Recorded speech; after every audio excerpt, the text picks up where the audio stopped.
Salut salut, bienvenue pour un nouveau vlog, on est lundi soir, il est 18 h. Pour être honnête, j'avais pas prévu de commencer ce vlog ce soir, je pensais plutôt le commencer demain. Mais ce que je viens de lire m'a poussé à une réflexion personnelle sur quelque chose et je me suis dit que j'allais la partager en vlog. En fait, j'ai commencé, je vais vous montrer, voilà. J'ai commencé le tome 1, Le Seigneur de l'Arc d'Argent de David Gemmell. Donc j'ai lu le prologue ce matin et là je viens de lire le chapitre 1. Autrement dit, je suis à la page 27. Les chapitres sont courts en fantasy pour une fois, c'est pas mal. Bref, et en fait ça m'a poussé à une réflexion sur la fantasy. Et pas tant sur le féminisme ou le sexisme, mais plus sur la représentation des femmes en fantasy. Et je trouve le raccourci, c'est de la fantasy adulte, c'est normal que ce soit masculin, c'est normal que ce soit sexiste, ça va, c'est bon, faire un effort. Je trouve cette réflexion horrible, vraiment. Dire à quelqu'un, qui que ce soit, ouais mais c'est de la fantasy adulte, tu peux pas demander à de la fantasy adulte écrit par un homme d'avoir des bonnes représentations féminines. Comment ça je peux pas demander à un homme d'avoir des bonnes représentations féminines en fantasy? Qu'est-ce que c'est que cette réflexion?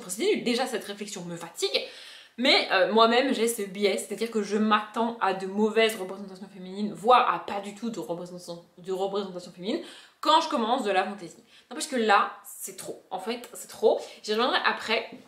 Et du coup, j'ai devant moi 3 tomes 1 de 3 grandes fantaisies adultes écrits par des hommes dans lesquels les femmes ne sont pas traitées de la même manière. Et le traitement des femmes qui me dérange le plus, c'est dans celui-là. Donc on y reviendra après.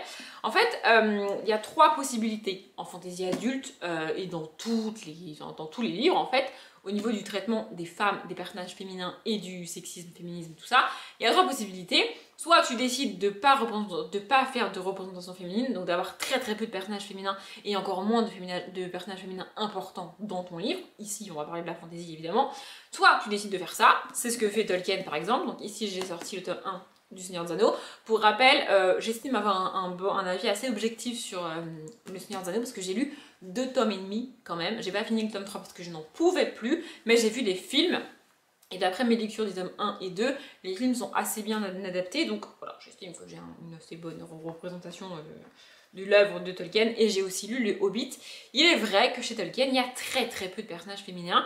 D'ailleurs, j'ai cherché, alors j'ai pas vérifié sur internet parce que je voulais vraiment chercher dans ma mémoire à moi, mais je suis incapable de citer 2 personnages féminins de Tolkien.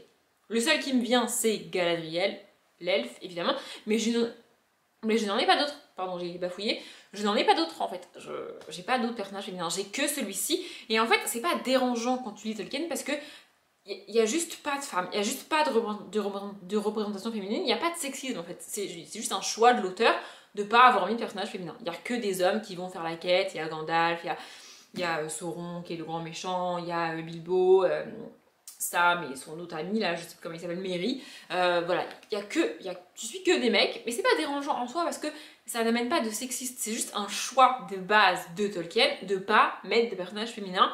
De temps en temps, quand tu lis les livres, t'as des femmes qui sont citées. Quand tu vas dans des villages, on te les cite en train de faire on te les cite en train de faire la cuisine, en train de faire la vaisselle, en train de faire les tâches féminines. Mais c'est pas sexiste en soi, c'est juste un choix de l'auteur de ne pas avoir mis de personnages féminins en avant, à part Galadriel. Mais comme c'est un elfe, ça reste à part, et je pense que c'était à part dans son imaginaire à lui. Et donc du coup, pour moi c'est ok, enfin ça me dérange pas. Ce choix-là de Tolkien, ça me dérange pas. À l'inverse, on a des fantaisies adultes écrits dans les années 80, je pense, je vais pas vérifier, mais je crois que c'est ça. Tolkien, je sais plus en quelle année c'est, mais je crois que c'est celle que je vais vous montrer, c'est dans les années 80.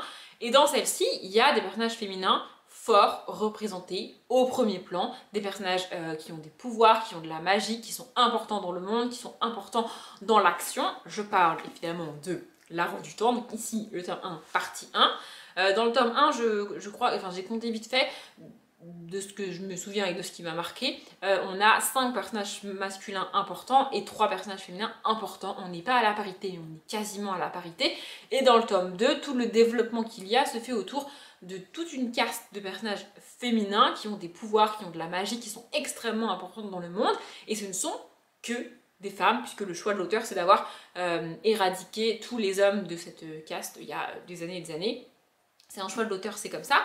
Et donc là, c'est pas féministe en soi, c'est juste un choix de l'auteur d'avoir des représentations féminines, en fait, tout simplement. C'est pas compliqué, enfin je veux dire, voilà. Et à l'inverse, on a des auteurs et des fantaisies dans lesquelles C'est un choix pareil que Tolkien de ne pas avoir mis de personnage féminin en avant. Encore là, je suis à la page 27, donc peut-être que dans la suite ça va changer. D'ailleurs, je vais continuer, hein. Je dis pas du tout que je vais m'arrêter là, je vais continuer, mais donc son choix c'est de ne pas mettre de personnage féminin fort, puissant, en avant. Il part sur une base de patriarcat, il part sur une base de roi, de père en fils, et ainsi de suite, et ainsi de suite. Donc les femmes sont reléguées au rang de femmes de l'époque, c'est-à-dire faire des gosses, des fils si possible, j'y reviendrai, et faire la popote, faire joli quoi. Voilà. Mais en soi, enfin, si tu t'arrêtes là, encore une fois, ça me dérange pas. On n'a juste pas de représentation féminine, ça me dérange pas, c'est ok. Par contre, ce qui me dérange, c'est que donc là, j'ai lu 27 pages, pardon, j'en bafouille, le prologue et le chapitre 1, et dans ces 27 pages, on cite 5 fois des femmes, 3 fois pour parler de prostituées, parce que c'est bien connu, le seul métier que font les femmes, c'est la prostitution. En soi, ça me dérange pas qu'on parle de prostituées, parce que je sais que c'est une époque, en plus on est là, on est avec des marins sur des bateaux et tout, donc je sais que c'est quelque chose dans l'imaginaire collectif, c'est quelque chose qui a existé, c'est vraiment quelque chose qui a existé, donc c'est ok. Par contre, ce qui me dérange, c'est qu'on parle des prostituées pour les critiquer, et la critique, c'est « Oh là là, elles coûtent cher quand même, elles pourraient baisser leurs tarifs. » Mais t'es sérieux, gars, en fait? Tu vas demander au gars qui vend ses armes de baisser ses tarifs parce que tu les trouves trop chers? Je ne crois pas, non. Enfin bref, ça m'a rendu hystérique. Ça, c'est dans le prologue. Dans le prologue, on te parle 3 fois de prostituées, ça m'a gonflé. Déjà, ce matin, j'étais au bout de ma vie. Bref, et dans le chapitre 1, donc à 2 reprises on parle de femmes, une qui est physiquement présente, elle est là pour, en fait je peux vous le dire parce que c'est le tout début du livre, donc en vrai ça doit être dans le résumé. En fait dans le chapitre 1, le roi Agamemnon va voir un espèce de prophète, une espèce d'oracle qui est un homme, qui va lui prédire l'avenir, lui donner des trucs. Bon bref, ok. Et il y a une femme qui est là avec lui parce que la personne qui fait les prédictions doit mourir. En fait, elle doit être au bord de la mort pour pouvoir faire ses prédictions, donc après elle meurt. Et donc cette femme est là pour, c'est un peu la représentation de l'infirmière en fait. Elle est là en tant qu'infirmière pour l'aider, machin et tout. Donc voilà, c'est la seule représentation féminine qui ne m'a pas dérangée dans ces 27 pages. Et la deuxième citation de femme, c'est... Attends, je vais vous retrouver le passage parce que sinon vous allez croire que je déforme et que je suis de mauvaise foi. Mais je ne suis pas de mauvaise foi, je vous jure, c'est vrai. Je retrouve la page et je reviens. Voilà. Donc la phrase qui cite les femmes, c'est « Sa femme lui avait donné 3 beaux enfants, petit tiret, même si c'était des filles. » Pourquoi tu rajoutes ça? Pourquoi tu rajoutes ça? Enfin, je veux dire, il y a 1000 façons de me dire que 1, le roi a 3 enfants, 2, ce sont des filles, et 3, il veut un héritier. Il y a 1000 façons de le dire, c'est pas possible, non, vraiment, ça me saoule. En fait, ça me saoule parce que c'est un manque de respect à la fois envers sa femme, qui a réussi à une époque où c'était compliqué à accoucher 3 fois en restant en vie, ce qui n'est pas anodin à l'époque en plus. Et enfin, ok, il lui a donné des filles, enfin, je veux dire, il a 3 filles en bonne santé, qui vont bien, il a 3 enfants, il est content, il est papa. Non, le gars s'en bat les couilles de ses filles, premièrement, en tout cas c'est l'impression que j'ai, et de 2, sa femme elle est mignonne, mais bon, elle fait que des filles quoi, donc bon, à un moment donné. Et en plus, ça me rend ouf parce que, alors je sais qu'à l'époque ils n'avaient pas cette information là, mais moi j'ai cette information là aujourd'hui. Je sais que si elle a fait des filles, c'est parce que il a fait des filles en fait, c'est sa faute à lui, pas à elle. Ça me rend hystérique, vraiment ça me rend folle. Donc, j'ai dit dans je sais plus quelle lecture quand je parlais du Jean-Christophe Granger que je n'excusais plus le sexisme dans les livres. Du coup là, si je respecte vraiment ce que j'ai dit, je ne m'arrête là. À 27 pages, je ne vais pas plus loin. Je vais quand même aller plus loin, parce que le résumé laisse supposer qu'il y a au moins un personnage féminin qui va prendre de l'importance, et je me dis que ça pourrait être cool. En fait, ce qui me dérange dans ce choix-là, à l'inverse de Tolkien, c'est que là, les femmes qui donnent, et auxquelles moi je peux m'identifier, parce que moi je suis une lectrice, tu vois, parce que ce sont des femmes soumises en fait, ce sont des sombres merdes, il n'y a pas d'autre mot, je suis désolée, elles sont décrites comme des femmes insignifiantes, qui ne servent à rien, qui n'apportent rien, en plus la meuf est capable que de faire des vies, enfin je veux dire franchement, qu'est-ce que c'est que bordel. Ce sont les seuls personnages auxquels moi je peux m'identifier parce que je suis une femme. Ce sont des sombres merdes. C'est la seule représentation qu'il me donne. Alors que Tolkien ne m'en donne pas. Il me donne pas de personnage féminin auquel m'identifier. Donc je ne peux pas m'identifier. Donc je ne m'identifie pas. Mais ça ne me dérange pas. Enfin, ça me dérange moins que ça. Voilà, j'ai eu cette réflexion là en rentrant du taf. Oui, j'étais en forme ce soir. Du coup, voilà. Je dis pas, je vais continuer ma lecture, mais voilà. Parce que des fois, en lecture, je dis que j'ai abandonné un livre au bout de 50 pages et je dis que j'ai quand même fait un effort. Et même moi-même au montage, je me dis, meuf, t'es sérieuse? T'abandonnes le livre au bout de 50 pages et tu dis que t'as fait un effort. C'est pas crédible, tu vois. Mais là, en fait, peut-être que je vais l'abandonner au bout de 40, 50, 60 pages, j'en sais rien, peut-être que j'irai au bout, mais à 27 pages, je fais déjà un effort pour continuer, parce que au bout de 27 pages, l'auteur m'a déjà donné plus de raisons de ne pas lire ce livre que de continuer à le lire. Bref, voilà. Je décide de partager ça en vlog avec vous. Si vous avez d'autres fantaisies comme ça qui rentrent dans ces catégories-là, parce que j'ai pas lu beaucoup de fantaisies adultes comme ça, donc je me dis que... Enfin, j'ai pas lu beaucoup de fantaisies adultes et j'ai déjà les 3 cas. Donc voilà, il y a aussi le puits de mémoire qui est posé sur ma table parce que je ne l'ai pas encore rangé vu que je l'ai fini hier. Dans le puits de mémoire, il n'y a pas beaucoup de femmes, mais les descriptions de femmes ne m'ont pas choquée en fait. Enfin, ça ne m'a pas dérangée la manière dont Gabriel Cadre décrit ses personnages féminins. C'est pas quelque chose qui m'a choquée, c'est pas quelque chose qui m'a dérangée, donc c'est ok en fait. Bref, David Gemmell part pas bien du tout, mais je vais continuer ça, je sais pas. Je sais pas si je vais avoir le temps de lire là du coup parce que je voudrais regarder quelques vidéos YouTube et qu'il me reste une demi-heure avant N'oubliez pas les paroles, donc je pense pas que je vais lire avant manger, mais enfin avant l'émission et avant manger du coup, mais bon, voilà, je voulais partager ça avec vous. Si vous avez si vous voulez réagir à ce que j'ai dit, n'hésitez pas. Si vous, du coup vous avez des fantaisies, peu importe la catégorie que j'ai créée entre guillemets là, peu importe la catégorie à laquelle elle appartient, et que vous voulez en parler, me conseiller, enfin vraiment allez-y. Le débat est ouvert. Je vous avoue que mon avis est un peu fermé sur la question. Hein. C'est-à-dire que je préférerais toujours un auteur qui ne met pas en scène des personnages féminins plutôt qu'un auteur qui prend la peine de créer des personnages féminins pour les massacrer derrière. Vraiment, je peux pas. Bref, je vais regarder mes vidéos YouTube, peut-être lire, je ne sais pas. Et je vous retrouve demain, après-demain, comme d'hab, j'en sais rien. We rise like the sun and fall in the ocean. Sometimes we lose, sometimes we win, 'cause we're only human. The ghost of our past is chasing, trying to stop us. The sound of our souls connected is nothing but one love.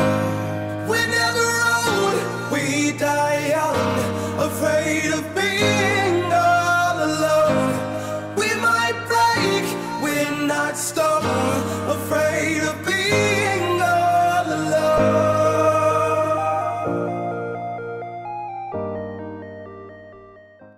Bon, du coup, je reviens en aide, quelle journée mercredi, je crois qu'on n'a jamais eu ce fond-là. Bah, en gros, vous avez vu sur mon appart, c'est pas très grave, bref, on s'en fiche.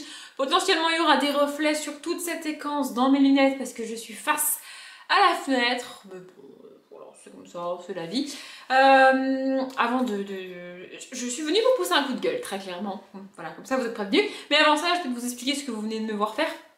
Ce que je viens de faire, en fait, c'est que je viens d'installer ma palle du mois de juin. Si je me suis pas plantée quand j'ai regardé sur mon planning de vidéo, parce que... Bref, mercredi pour vous est sortie la première partie de ma palle de juin-juillet et dimanche sortira la deuxième partie. Pour ceux qui n'ont pas vu la première partie de la palle de juin-juillet, on sait jamais, je vous la remets en barre d'infos si jamais ça vous intéresse. Et donc dans cette vidéo, je présente donc tous les graphiques et tous les one-shots que je vais lire en juin et en juillet. Et dimanche, vous aurez les sagas que je vais lire, les livres de sagas que je vais lire. J'ai divisé en deux parce que je l'ai dit dans la vidéo de mercredi, j'ai une bonne quarantaine de livres dans cette palle. C'est pour ça qu'il y a deux vidéos parce que sinon ça aurait été indigeste et pour moi et pour vous. Donc du coup voilà, et là en fait je viens de décider de ranger parce que je suis pas la fille la plus maniaque du monde, ça peut être un peu le bordel chez moi, c'est pas grave. Je vis avec des trucs qui traînent, non, je suis pas la fille la plus carrée du monde là-dessus. De temps en temps j'ai une espèce de ras-le-bol général en mode ça suffit maintenant, je clean tout, je range tout, ça dure 2 jours et après mon naturel, je laisse un peu traîner les trucs, revient. Donc voilà, les trucs qui traînent, c'est visible sur ma table, vous voyez, les trucs qui traînent sur ma table, vous voyez, ça me dérange pas, ça va rester comme ça. Bref, et de toute façon, je vis toute seule, donc ça dérange personne, s'en fiche. Bref. Et donc, en fait, j'ai sorti les livres pour ma palle de juin-juillet, j'ai tourné les vidéos, et j'ai posé les livres, vous avez là, sur l'étagère de ma basse, là. Vous voyez, ici, là. Et donc, vous voyez, il y a encore plein de trucs, hein, mais il y avait encore plus de trucs avant, parce qu'il y avait tous les livres de cette palle qui étaient en dessous. Il y avait aussi ma palle graphique parce que j'avais toujours 3-4 BD qui traînaient et du coup pour ne pas oublier de les lire, je les gardais là, près de moi, près de mon canapé pour les voir et penser à les lire. Sauf que là, j'ai un peu craqué mon slip et j'ai acheté, je crois que je dois avoir en tout, j'en ai pas 15 hein, mais je dois avoir 6-8 BD plus 3-4 livres d'énigmes que j'ai rachetés. Du coup ça fait un truc conséquent et donc la pile était un peu grosse et ça prenait de la place sur ma table basse. Donc j'ai décidé de les mettre avec ma palle là-bas. J'ai créé de la place dans l'armoire de ma chambre pour pour mettre les graphiques en gros. Et du coup je me suis décidée ce soir à sortir les livres que j'allais lire au mois de juin. Et donc ce que vous m'avez vu faire c'est sortir tous les livres de ma palle du mois de juin, sauf ceux que je vais lire sur le week-end du mois de juillet, c'est-à-dire pas mal de graphiques et quelques livres très très illustrés ou qui sont très courts que je vais lire sur le week-end du mois de juillet. Je crois que je dis juin mais c'est juillet, parce qu'en juillet je fais un week-end à 400, un week-end à 600, un week-end à 800 et un week-end à 1000 pages. Donc j'ai déjà prédécidé de ce que tous les graphiques et tous les livres faciles, j'allais les lire sur ces week-ends-là. On va pas chercher la difficulté non plus. Donc je viens de sortir tous les autres livres de ma palle, hors graphique. Bon, je peux vous les montrer, hein, voilà. Ça c'est tous les autres. Donc ça c'est tous les graphiques et livres très très illustrés qui vont se lire très très rapidement, que je vais lire sur le week-end du mois de juillet. Donc ça, c'est une partie de ma palle. Du mois de juin-juillet, voyez-vous, ça fait beaucoup. Donc là, ils sont là, ils bougent pas. Et du coup, j'ai récupéré tous les autres livres, donc les one-shots et les sagas que j'avais. Et ben, en gros, j'ai divisé ça en deux, pour une partie juin, une partie juillet. J'ai fait ça de manière hyper simple, en mode qu'est-ce que j'ai envie de lire là tout de suite maintenant. Il y en a un, je dis dans la vidéo qui sort dimanche que je vais commencer par lui, donc évidemment je l'ai mis en juin. Et voilà, vraiment j'ai mis les livres que j'avais très très envie de lire. Et les one-shots, j'ai un peu fait au pif. Enfin, il y a un one-shot que j'ai vraiment très très envie de lire là tout de suite maintenant. Et les autres, j'ai un peu. Voilà, j'ai fait équitablement, les romances, équitablement, le young adulte et la jeunesse, équitablement, enfin bref. Voilà, et j'ai équilibré aussi le nombre de sagas et de one-shots parce que j'aime bien alterner. Sauf au mois de mai, parce qu'au mois de mai, j'ai mis que des livres de sagas dans ma palle du mois de la fantasy, donc voilà. Bref, du coup, c'est ce que je viens de faire, et en fait, j'ai pas pu mettre tous les livres de ma palle de juin et juillet sur ma table basse, parce que normalement, mon habitude que j'ai prise depuis que je vis ici, c'est que sur ma table basse, j'ai deux serre-livres, je vais vous en montrer un. Une de mes amies m'avait acheté il y a très longtemps, voilà, ça se présente comme ça, c'est offert, c'est une fille qui lit, c'est pas grave. Voilà, ils sont très mignons, très cool. Bref, et donc j'en ai un deuxième, c'est le principe des serre-livres. Je vais le remettre avant que ça tombe, parce que sinon ça va tomber. Je le sens. Donc j'en ai deux, et en gros, sur ma table basse, entre ces deux serre-livres, je mets ma palle du mois en cours si c'est une palle que sur un mois, ou ma palle des 2 mois qui viennent, comme ça avait été le cas pour mars-avril par exemple. Mars-avril c'était rentré, j'avais pu tout mettre, j'avais aussi beaucoup plus de poches et beaucoup plus de livres un peu plus fins. Là je me suis un peu enjaillie au niveau des pavés. Et là du coup en fait, je sais pas combien j'ai de livres hors week-end du mois de juillet, mais je dois en avoir une bonne trentaine en fait. 5, 10, 15, 20... Ouais, je dois en avoir entre 25 et 30 livres qui me restent. Et du coup ça rentre pas sur ma table basse, ça prend beaucoup trop de place et vous voyez que j'ai quand même pas mal de bordel sur ma table basse en plus des livres. Donc ça rentrait pas, du coup j'ai dû séparer en deux, c'est ce que j'ai fait ce soir, bref. Et sinon je revenais pour un petit coup de gueule, parce qu'on va parler de ça là. Et franchement on a frôlé je reviens dans ce vlog et je vous dis c'est trop bien, j'aime bien l'univers et tout, c'est cool. Passer le prologue et le premier chapitre, en fait ça roule, c'est nickel. On a frôlé ça, parce que vraiment entre la page 27 et 140, j'ai adoré, vraiment j'ai adoré, j'ai trouvé ça très cool. En fait dans le chapitre 1 on nous présente donc, comment il s'appelle, Agamemnon, une espèce de, ouais c'est un roi fou, un peu bizarre, donc qui a une vision des femmes qui ne me convient pas du tout, mais bon bref. J'en ai parlé dans le début du vlog. Et du coup, donc on nous présente ce roi, et ce roi nous parle de son ennemi qui s'appelle Hélion. Hélion, je ne sais pas, il n'y a pas de E à la fin, donc on va dire Hélion. Et après, à partir du chapitre 2, on va rencontrer cet Hélion. On va suivre ce personnage-là sur son bateau, avec son équipage. En fait, au début, on te le présente comme un personnage extrêmement sanguinaire, un pirate qui décapite tout le monde et qui bute les gens, quoi. Et quand tu le rencontres, c'est pas ça du tout. C'est un humain normal qui a tué des gens, mais c'était des pirates, parce que c'est un peu le principe de la piraterie. C'est pas lui-même un pirate, c'est plutôt une personne qui lutte contre les pirates. C'est pas vraiment un méchant en vrai. Donc on te le présente comme ça. Et dès le début, j'ai préféré Hélion à Agamemnon, parce que Agamemnon, je l'aime pas du tout dès le début. Donc voilà. Et vraiment, on suit lui. Il y a un jeune garçon qui va pour la première fois sur un bateau avec un équipage, qui va apprendre comment ça se passe. Il y a une tempête et tout. Enfin bref, j'ai trouvé ça vraiment très cool. Ce côté un peu pirate, ça m'a rappelé Pirates des Caraïbes, donc franchement j'ai vraiment beaucoup aimé tout ça. Et puis, à la page 140, donc, on rencontre Andromaque. Et en fait, c'est ça que j'attendais, parce que derrière c'est marqué qu'on va suivre donc Hélion, le jeune prince de Dardanie qu'on a rencontré dans toute la espèce de première partie, la prêtresse Andromaque, donc, et le légendaire guerrier Argurius. Voilà. Donc là, on a rencontré Elion. Je suppose que dans la deuxième partie, ben, c'est pas vraiment des parties, hein, parce que là, c'est au milieu d'un chapitre, par exemple, vous voyez. Le 2, là, c'est la deuxième partie du chapitre. Les chapitres sont divisés en parties comme ça. Bref. Donc, dans la espèce de deuxième partie, on va nous présenter Andromaque, je suppose. Et dans la troisième partie, on rencontrera Argouilleuse. Sauf que clairement, l'auteur a un problème avec les femmes, ou alors il a volontairement décidé de créer un univers où les femmes sont des sous-mères. Vraiment, il n'y a pas d'autre mot, je suis désolée. Et je crois que je l'ai dit dans la première partie, mais moi, comme je l'ai tourné avant-hier, je ne sais plus. On est mercredi, je vous ai dit. Oh, je sais plus, bref. Donc, je sais plus si je l'ai dit dans la première partie ou pas, mais depuis. Enfin, je l'ai dit en vidéo quand j'ai parlé du livre de Jean-Christophe Granger, j'ai plus le titre, mais j'ai dit que j'en avais marre d'excuser le sexisme en littérature, peu importe la raison, parce que là je sais, hein, je vois les gens venir me dire mais Audrey, c'est de la fantaisie adulte, c'est un monde patriarcal, oui bah tu peux la... Non, je m'en fous. J'en ai marre d'excuser le contexte, l'époque à laquelle ça a été écrite, si c'est un auteur masculin, féminin, je m'en fiche. J'en ai marre d'excuser le sexisme en littérature. Donc je ne l'excuse plus. Et vraiment, je suis dégoûtée parce que j'ai vraiment adoré les 120 pages que je viens de lire. Vraiment, j'ai adoré, c'était hyper... J'ai adoré le personnage des lions, j'ai adoré tout ce qui est présenté. Il y a Ulysse, enfin vraiment, au niveau mythologie, c'est vraiment cool. J'ai vraiment beaucoup aimé. Et dans tout ce passage-là, on n'a pas de personnage féminin à proprement parler. On nous cite la femme de, la fille de, mais on n'a pas vraiment de personnage féminin à proprement parler. On a quand même 2-3 petites réflexions sexistes, c'est ce qui me fait dire que l'auteur a définitivement un problème avec les femmes, mais bref. Mais ça m'a pas dérangé de ne pas avoir de personnage féminin, exactement comme dans le Seigneur des Anneaux, ça ne me dérange pas de ne pas avoir de personnage féminin. Ce qui me dérange, c'est d'avoir un déséquilibre entre les personnages masculins et féminins. Ça, oui, ça me dérange, je suis désolée.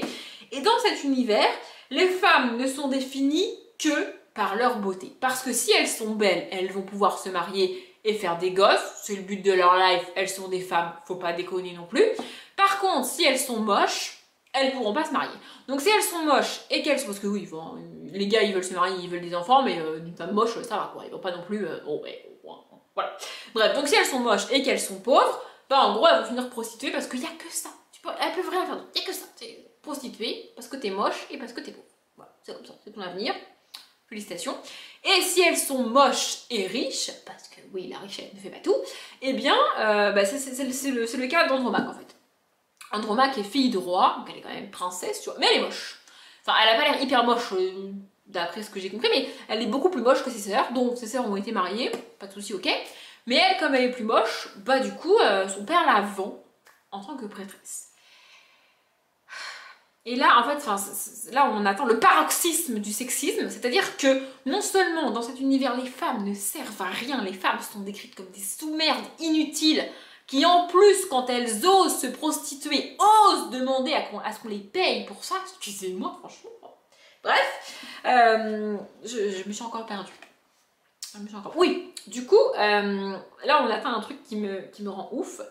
C'est-à-dire que non seulement les femmes sont des sous-merdes, mais en plus, elles sont littéralement la propriété des hommes et elles ont une valeur marchande parce que le père d'Andromaque, là, a vendu toutes ses filles. Soit à leur mari, déjà c'est une transaction dégueulasse, soit à une espèce de caste de prêtresse pour Andromaque parce que bah, elle est trop moche pour se marier. Voilà, et je vais vous lire le paragraphe parce que vraiment, moi ça me... J'ai failli vomir sur le livre, vraiment ça me dégoûte. Et en fait, ce qui me rend ouf avec David Gemmell en particulier, c'est que c'est même pas qu'il est pas capable, enfin c'est pas que, comment dire, c'est pas un problème d'écriture, c'est pas un problème de construction, c'est pas un problème de je sais pas trop comment y prendre pour décrire mes personnages, pour les construire, je suis un auteur assez jeune, je sais pas si c'est sa première saga ou pas, j'en sais rien, mais cette excuse-là n'est pas valable. L'excuse du oui mais j'ai pas beaucoup écrit de livres, je sais pas trop comment y prendre pour détailler mes personnages, les approfondir. Non, tu sais faire gars. T'as créé je ne sais combien de personnages masculins hyper détaillés, hyper construits, hyper profonds. Et les femmes, balèque, t'en as rien à foutre. Et ben moi j'en ai rien à foutre de ton livre. Je suis désolée mais j'en ai marre d'excuser ça. Et l'excuse de c'est de la fantaisie adulte Audrey, c'est un monde pas... Non. J'en ai marre. Vraiment, j'en ai ras-le-bol d'excuser le sexisme. Je ne le ferai plus. Je ne le fais plus. Je vous lis le passage qui m'a particulièrement donné envie de gerber. Mais bon, si vous ne vomissez pas, grand bien vous fasse. Donc, dans ce passage-là, on t'explique que Andromaque est princesse, qu'elle a grandi qu'elle avait le droit de s'amuser dans les jardins quand elle était petite, et puis que dès qu'elle a eu des formes, oh là là, hop, hop, on l'a enfermée dans sa chambre, parce qu'il faudrait pas qu'on voit les formes. Oh bah non, les formes d'une femme, attention, dès qu'elle a un peu de sang, un peu de fête, oh là là, on l'enferme, c'est beaucoup mieux. Et donc elle faisait chier comme un rat mort, clairement, dans cette espèce de chambre, elle avait rien à foutre, et comme elle était moche, son père l'a envoyée à Terra pour qu'elle y devienne prêtresse. Et la phrase d'après, alors déjà la phrase d'après, moi ça me révolte, il ne s'agissait pas d'un acte de piété, mais enfin, vraiment, rien que le jugement dans cette phrase, moi ça me rend ouf, vraiment. Bref, je continue le paragraphe. Le temple avait besoin de vierges de sang royal. Je pourrais m'arrêter à chaque phrase, donc je vais pas le faire, je vais continuer, mais vierges de sang royal, enfin Bref, passons. Pour pratiquer des rituels, et les rois recevaient des cadeaux d'importance quand ils envoyaient leurs filles pour les servir. Donc déjà, on est sur un échange de bons procédés entre un humain et des richesses. Déjà. Bref. Andromaque avait été vendu, l'auteur dans sa grande délicatesse, mais vendu entre guillemets, alors que les guillemets n'ont rien à foutre là, elle est littéralement vendue, mais bref, pour 2 talents d'argent. Et là, je crois que c'est la pire phrase du monde, pas autant que son père avait reçu pour les 2 filles qu'il avait mariées dans la lignée hittite, et considérablement moins que la somme promise pour sa plus jeune sœur, Palès aux cheveux d'or, quand elle épouserait Hector, le héros troyen. Vraiment, moi ça me... Bref, du coup je me suis littéralement arrêtée là et je n'irai pas plus loin, je refuse de lire ça. C'est dommage parce que les 120 pages là d'avant sont vraiment cool, hein. Mais ça c'est pas possible. Moi je refuse de lire ça. Je refuse. Bref, de nouveau je me suis égarée, je parle depuis beaucoup trop longtemps. Ce vlog va durer 45 minutes comme d'hab. Bref, je pense que vous commencez à être habitués. Voilà, je pense que... Je sais pas si je vais commencer Rebecca King ce soir ou pas, parce que du coup c'est lui, c'est ce livre là que je vais commencer après. Mais et vous voyez, enfin là en fait je dis souvent que si j'abandonne un livre, c'est pour ne pas m'agacer après l'auteur et pouvoir lire autre chose de lui. Clairement de David Gemmell, je suis pas certaine de lire un jour autre chose, hein. C'est pas... Non, mal barré du tout. Bref, je sais pas ce que je vais faire. Je vais lire, pas lire, je sais pas. Je sais pas ce que je vais faire, mais je vais trouver un truc, hein. Pas lire ça en tout cas, ça c'est sûr, ça c'est mort. Adieu. On est mercredi, je pense que je vais éviter de vous reprendre avant samedi, parce que si je vous reprends avant samedi et que je vous reprends samedi ou dimanche, ce vlog va durer 4 heures, donc c'est pas une bonne idée. Dans 2 minutes, vous allez vous couper parce que vous aurez plus de batterie, donc je m'arrête là pour aujourd'hui. N'hésitez pas à réagir vraiment à tout ce que j'ai dit depuis le début de la vidéo, ça m'intéresse d'avoir les avis des gens. Comme vous l'avez constaté, je pense, le mien est extrêmement tranché, il y a peu de chances que vous me fassiez changer d'avis là-dessus, mais vous pouvez essayer, c'est pas... le débat est ouvert, hein, c'est pas... Bref. Je vous retrouve, on est dimanche, quelle heure il est? 17h24 très précisément. Je vous retrouve seulement maintenant par rapport au dernier plan parce qu'il y a eu la réouverture de tout un tas de trucs, que j'ai fait d'autres trucs et que j'ai pas pensé à reprendre le vlog. De toute manière, je crois que j'avais dit que ça serait mieux si j'évitais de faire 15 plans entre mercredi et aujourd'hui si je voulais éviter d'avoir un vlog d'1h30. Donc c'est pas plus mal. Et je vous reprends sitôt entre guillemets sur le dimanche. Normalement je clôture les vlogs plus tard. Mais là je vous prends à cette heure-ci parce que je voudrais finir de monter le vlog ce soir. Et qu'il faut absolument que je me couche tôt parce que demain matin je commence à 6h30. Ça veut dire qu'à 6h30 il faut que je sois assise à mon boulot, prête à travailler. Autrement dit je vais me lever très tôt. Donc il faut vraiment pas que je me couche trop tard ce soir. Et en fait ma technique pour éviter de me coucher tard c'est de ne pas me donner une excuse pour pas aller me coucher. Et monter le vlog, c'est une excuse pour ne pas aller me coucher, voyez-vous. Donc, si je finis de le tourner maintenant, que je finis de le monter juste après, j'aurai pas cette excuse-là ce soir. Bref, sinon, au niveau lecture, alors, on va peut-être faire les choses dans l'ordre. Jeudi matin, j'ai lu le premier chapitre de Rebecca King, donc le tome 1, Traqué de Cassandra O'Donnell. Voilà, j'ai lu un chapitre, donc je suis à la page 17. Je n'ai pas bougé depuis. En fait, jeudi matin, j'ai lu, et jeudi soir, j'ai pas lu parce que j'ai fait d'autres trucs.